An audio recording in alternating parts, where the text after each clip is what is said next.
আজকে সকালটা নর্মাল ছিল। তোফার পাপা বাড়িতে, প্ল্যান ছিল সাউথ সিটি মলে যাব, বাট বিকাল হতে না হতেই ঝমঝমিয়ে বৃষ্টি, প্ল্যান ক্যান্সেল। তাই সন্ধ্যাটা একটু স্পেশাল বানাতে সন্ধ্যাবেলা বানিয়ে নিলাম বাড়িতেই চিকেন পকোড়া, আর সাথে ধোঁয়া ওটা বিরিয়ানির গন্ধে ঘর ভরে গেল। এতক্ষণ পর্যন্ত সব ঠিকঠাক শান্ত ছিল। ঠিক রাত 8:30 9টার মধ্যে একটা এমার্জেন্সি কল এলো। বাইরে বৃষ্টির কারণে রাস্তায় জল জমে থই থই। কোথায় গেলাম, কেন গেলাম এই দুর্যোগে, কারণটা শুনলে বুঝবেন। মা হওয়া মানে শুধু প্ল্যান না, যুদ্ধ। Hello everyone, welcome back to my new vlog. সকাল থেকে আজকে ওয়েদারটা খুবই সুন্দর ছিল, আর তোফার পাপা বাড়িতে ছিল। প্ল্যান ছিল বিকালে আমরা সাউথ সিটি মলে যাব, বাট বিকাল হতে না হতে কালো মেঘে আকাশ অন্ধকার করে ঝমঝমিয়ে বৃষ্টি এলো। আমাদের প্ল্যান ক্যান্সেল। সেই জন্য একটু মনটা খারাপ হয়েছিল, বাট কিছু করার নেই। বাইরে ঝমঝমিয়ে বৃষ্টি হচ্ছে, সেই জন্য কিন্তু ওয়েদার খুবই ঠান্ডা। তাই তোফাকে ওর পাপা একটা জামা পরিয়ে দিচ্ছে, আর এই জন্য বলে মেয়েরা বাবার রাজকন্যা। এরপরে কিন্তু একটা রীতিমতো যুদ্ধের পর আমি তোফাকে ঘুম পাড়িয়ে দিই। মানে আমি ঘুম পাড়ানোকে যুদ্ধ কেন বললাম সেটা মায়েরাই বুঝবে। যেহেতু আমাদের প্ল্যান ক্যান্সেল হয়েছে, সেই জন্য বাড়িতেই সন্ধ্যাটা একটু স্পেশাল করা যাক ভাবলাম। বাইরে বৃষ্টি হচ্ছে, সেই জন্য তোফার বাবা কিছু জিনিস অর্ডার করলো। এরপরে আমরা কিন্তু ছাতা নিয়ে ছাদের উপরে ভিজতে চলে যাই। আমরা যতই বড় হই না কেন, আমরা যতই বাবা মা হই না কেন, আমাদের ভিতরের বাচ্চাটা কিন্তু মরে না। বৃষ্টি দেখলেই ভিজতে ইচ্ছা করে। ছোটবেলায় প্রচুর ভিজেছি বৃষ্টিতে, বাট এখন চাইলেও আর সেটা করতে পারি না, কারণ ভেজার আগেই ভয় লাগে আমার শরীর অসুস্থ হলে বাচ্চাটাকে কে দেখবে। এরপর নিচে নেমে তোফার পাপাকে একটা ডিম পোচ করে দিই। এরকম কাঁচা কাঁচা ডিম পোচ খেলেও কিন্তু খুবই উপকার। এটি ব্রেন শার্প রাখে, চোখের পাওয়ার বাড়ায়, চুল ও স্কিন গ্লো করে, আর হজম ভালো করে, আর তাড়াতাড়ি এনার্জি দেয়। আর এদিকে তোফা কিন্তু এখনো ঘুমাচ্ছে। এই ফাঁকে আমরা দুজন মিলে তাড়াতাড়ি রান্নাটা সেরে ফেলবো। রান্নাটা কিন্তু মেনলি আমি করছিলাম, ও আমার ছোট ছোট কাজে হেল্প করছিল। তোফা উঠলে তাহলে আর কিছু করতে হবে না, তাই এখনই সব গুছিয়ে রাখছি, যাতে ও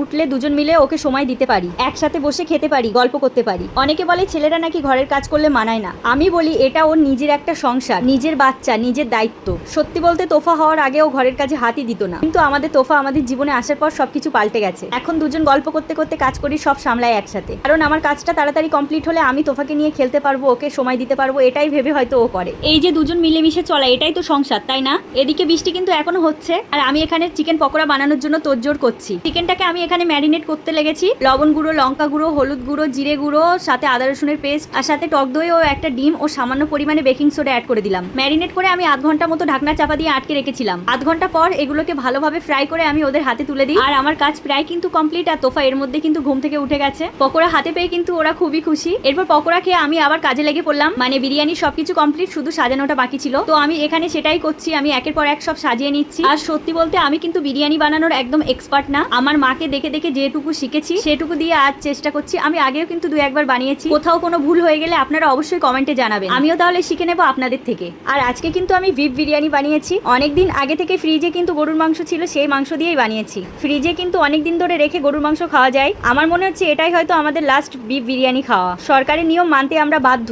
আজকে মন ভরে খেয়ে নেবো। আর আমার তোফা কিন্তু চিকেন বা বিফ খেতে খুব পছন্দ করে না, আসলেও মাংসই পছন্দ করে না। ও পকোড়া কিন্তু খায়নি, সেই জন্য ওর জন্য আমি আলাদা করে ওটস বানিয়ে দিয়েছি। এরপর হঠাৎ আমাদের কাছে একটা কল আসে ডক্টরের ক্লিনিক থেকে। কয়েকদিন যাবত তোফাকে আমি ডক্টরের কাছে নিয়ে যাবো ভাবছিলাম, তো তোফাকে যে ডক্টর দেখায় সেই ডক্টরকে আমি পাচ্ছিলাম না। ওনার ক্লিনিকে আমরা কল করেছিলাম, তো ওনারাই জানালো যে ডক্টর আজকে আসবে। তাই বেশি লেট না করে তোফাকে রেডি করে আমরা বেরিয়ে পড়লাম। আর বাইরে দেখি বৃষ্টি এখন থেমে আছে। বৃষ্টিটা কিন্তু বিকাল থেকে মাঝে মাঝে থামছে, আবার হচ্ছে। আর এখন কিন্তু ঘড়িতে 8:47, মানে প্রায় 9টা বাজে। তারপর তড়িঘড়ি করে আমরা বাইরে বেরিয়ে পড়লাম। বাইরে বেরিয়ে দেখি রাস্তায় প্রচন্ড জল জমে আছে। এই জল জমার শুধু অসুবিধা না, এটা কিন্তু খুব বিপদ। জুন মাসের আজ প্রথম বৃষ্টি। এবার মনে হচ্ছে না বর্ষা নেমেই গেছে। এই বর্ষাতে সবাই প্লিজ সাবধানে থাকবেন, ইলেকট্রিক খুঁটি থেকে দূরে থাকবেন। ঢাকা ম্যানহোল বোঝা যায় না, তাই সাবধানে চলাচল করবেন। আর এই বর্ষার জল পেরোলে সবাই ভালোভাবে সাবান দিয়ে হাত পা ধোবেন, যাতে ইনফেকশন না হয়। আর বাচ্চাদের একদম সাবধানে রাখবেন, বাইরে বেরোতে দেবেন না।